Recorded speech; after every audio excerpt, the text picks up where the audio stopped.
Pada kesempatan yang berbahagia sore hari ini, marilah kita sebagai insan hamba Allah Subhanahu wa taala untuk tidak bosan-bosannya mempersembahkan puji dan syukur kehadirannya. Karena kita semua alhamdulillah wa syukurillah dalam keadaan sehat walafiat untuk dapat bertatap muka dalam waktu menjelang takjil di masjid besar Kabupaten Kapolri Sumeji, baik secara pribadi maupun sebagai atau kapasitas saya sebagai Komandan Korem 072 Pamungkas yang oleh Dewan Takmir Masjid suatu surat. Yang pertama ada surat Al-Asr. Di sana dikatakan Bismillahirrahmanirrahim. Wal asri innal insana lafi khusr illa alladziina aamanu wa 'amilus sholihati wa tawassaw bil haqq wa tawassaw bis sabr. Kesabaran. Sehingga kalau kita melihat surat tersebut tidak ada salahnya Komandan Korem sebagai umat muslim untuk berdiri di hadapan bapak dan ibu-ibu sekalian untuk menyampaikan hal yang berkaitan dengan kebenaran, dengan kebaikan. Tetapi sekali lagi, apapun yang kami sampaikan tentang kebaikan dan kebenaran itu datangnya dari Allah. Hal-hal yang tidak baik dan hal-hal yang mungkin salah itu datangnya dari saya pribadi. Selanjutnya bapak-bapak dan ibu-ibu sekalian, kaum muslim dan muslimat yang dimuliakan Allah Subhanahu wa taala. Pada kesempatan ini saya ingin menyampaikan makna dari dalam ayat-ayat yang terkandung di dalam surat Hadid yang berbunyi sebagai berikut. Bismillahirrahmanirrahim. Wadini wadekuni wadulisini nawahajal baladil amin. Laqad khalaqnal insana fi ahsani taqwim summa radadnahu asfala safilina ila alladziina amanu wa 'amilus sholihati falahum ajrun ghairun mamnun. Fawailul muslimin. Fama yukadzibuka ba'du bidin alaihissallahu biha kamil alamin. Saya tidak menguraikan ayat demi ayat artinya, tetapi saya ingin mengambil makna yang ada di ayat keempat sampai dengan yang ke-6. Di situ dikatakan bahwa sesungguhnya kami ciptakan manusia dalam bentuk yang sebaik-baiknya, tetapi kemudian akan kami tempatkan yang serendah-rendahnya, terkecuali bagi mereka yang beriman dan berbuat kebaikan. Kepadanya akan kami berikan pahala yang tiada terputus-putus. Di situ mengandung makna bahwa manusia itu diciptakan lebih baik dibandingkan dengan makhluk yang lain. Kita ini tidak ada timbangannya di muka bumi ini dibandingkan dengan makhluk apapun. Kita sudah tahu saudara-saudara atau teman kita, ya, ada yang dipelihara di kebun binatang itu makhluk hewan. Gak ada yang meskipun dia gagah, meskipun berani, meskipun kuat, tidak ada yang menyerupai, tidak ada yang menyamai, tidak ada yang sebaik manusia. Saya ingin menyampaikan ada 4 hal kriteria tentang manusia itu diciptakan sebaik-baiknya dibandingkan dengan makhluk yang lain. Yang pertama adalah intellectual quotient atau kemampuan intelek atau kecerdasan. Yang kedua adalah EQ atau emotional quotient, kemampuan penyesuaian diri seseorang terhadap lingkungannya. Yang ketiga adalah SQ atau spiritual quotient, kemampuan seseorang kaitan hubungannya dengan Sang Pencipta.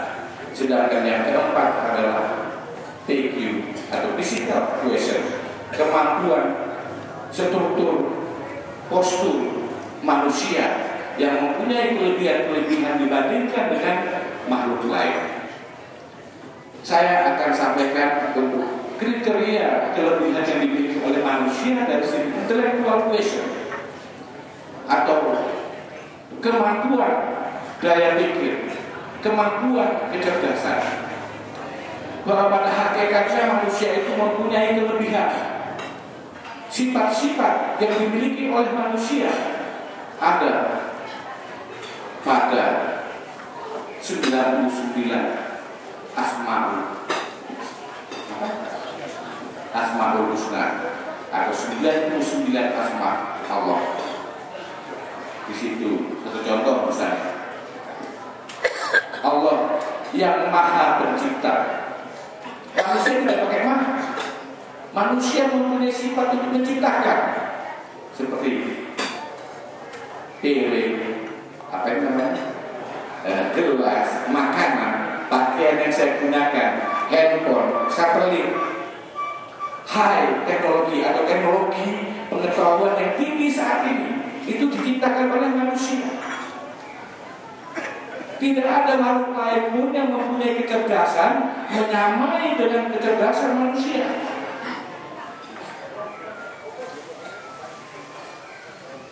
Kita punya juga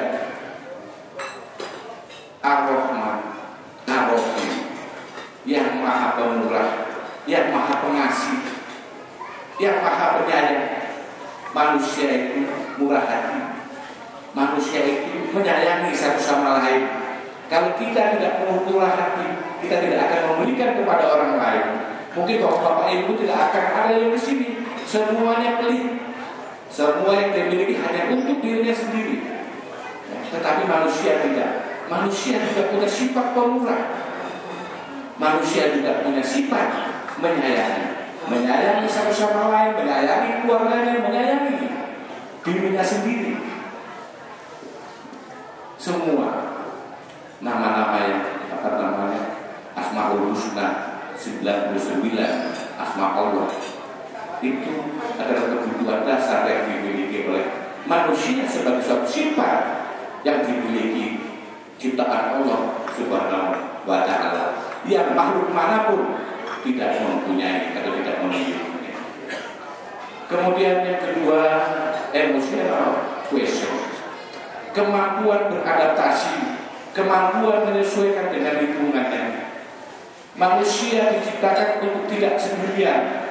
Di dunia ini manusia tidak ada yang betah, tidak ada yang sanggup untuk tidur sendiri, untuk tinggal diam sendiri.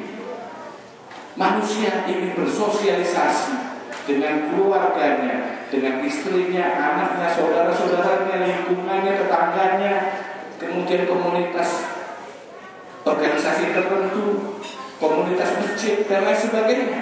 Karena manusia itu membutuhkan hubungan, koneksitas satu dengan yang lain. Manusia yang tidak mempunyai kemampuan EQ atau emotional quotient yang baik, maka dia akan hidup menyendiri. Mereka tidak punya kawan, mereka tidak punya saudara. Sangat menyedihkan. Oleh sebab itulah kapasitasnya kita yang mempunyai suatu kemampuan emosional quotient, maka kita harapkan di dalamnya kita sebagai anak bangsa, kita sebagai manusia harus mempunyai suatu komitmen. Komitmen itu adalah suatu niat, suatu upaya untuk mengikatkan diri kita terhadap sesuatu yang sudah menjadikan suatu kesepakatan.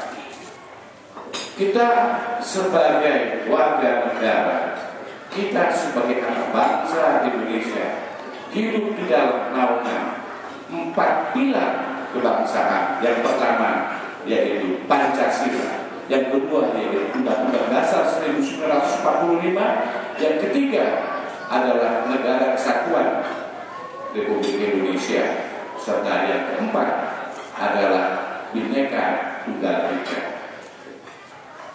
Pancasila sebagai ideologi dan falsafah bangsa Indonesia yang digali dari budaya dan leluhur bangsa kita. Bertahun-tahun para pendahulu kita itu mencermati suku bangsa, adat istiadat, keagamaan, dan seterusnya yang kemudian dirangkum menjadi satu kesatuan di dalam Pancasila dari mulai Ketuhanan Yang Maha Esa sampai dengan keadilan manusia yang adil dan beradab. Ada di situ. Kemudian Undang-Undang Dasar 1945 di dalamnya ada bentuk negara Indonesia adalah republik dari Sabang sampai dengan Merauke.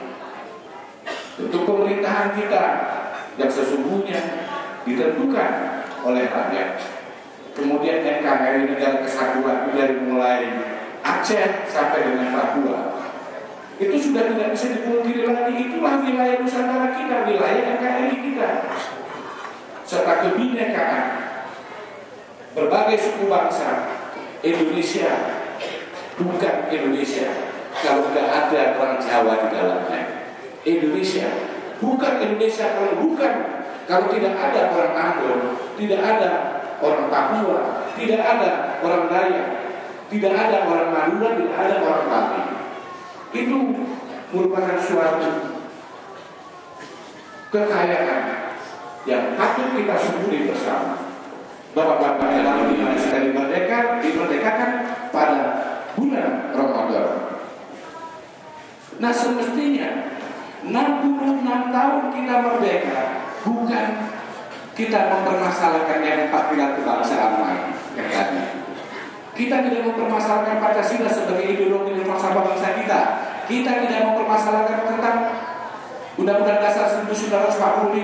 Kita tidak mempermasalahkan tentang NKRI. Kita tidak mempermasalahkan tentang Bhinneka Tunggal Ika. Semestinya 66 tahun kita sudah merdeka, rasa cinta kita terhadap 4 pilar kebangsaan itu semakin tinggi, semakin dalam. Rasa kebangsaan kita untuk kita senantiasa bela negara terhadap berbagai ancaman. Siapa yang ingin merusak tatanan terhadap negara kita yang harus paling depan untuk membelanya. Jangan lupa, Belanda menjajah kita 350 tahun. Mereka meninggalkan suatu politik pecah belah, imperial, untuk menghancurkan Indonesia bukan dari luar menyerang ke dalam. Untuk menghancurkan Indonesia itu cukup dilakukan oleh bangsa Indonesia sendiri. Itu yang harus kita rasakan. Oleh sebab itu tidak kita pungkiri bahwa peran dari para generasi muda, peran dari para pendahulu, para ulama, para ustadz, para tokoh di dalam mensiarkan agama Islam ini begitu tinggi. Ini sangat kita harapkan bersama agar negara kesatuan Indonesia ke depan ini semakin baik, semakin maju. Apa yang menjadi cita-cita dan tujuan negara Republik Indonesia yang kita cintai bersama, yang seperti yang tercantum di dalam Undang-Undang Dasar 1945, yaitu mewujudkan masyarakat yang adil, makmur dan sejahtera, ikut serta membela perdamaian dunia, itu dapat diwujudkan step by step atau langkah demi langkah. Namun komitmen apa yang telah dijadikan oleh kita sebagai anak bangsa untuk kita pedomani bersama ini tidak akan terwujud begitu saja. Ini diperlukan suatu kerja keras, diperlukan suatu konsistensi kita bersama. Kita tidak berubah, tetapi kita harus kerja keras agar cita-cita negara dan bangsa Indonesia yang seperti yang terkandung di dalam pembukaan Undang-Undang Dasar 1945 ini dapat segera diwujudkan. Mungkin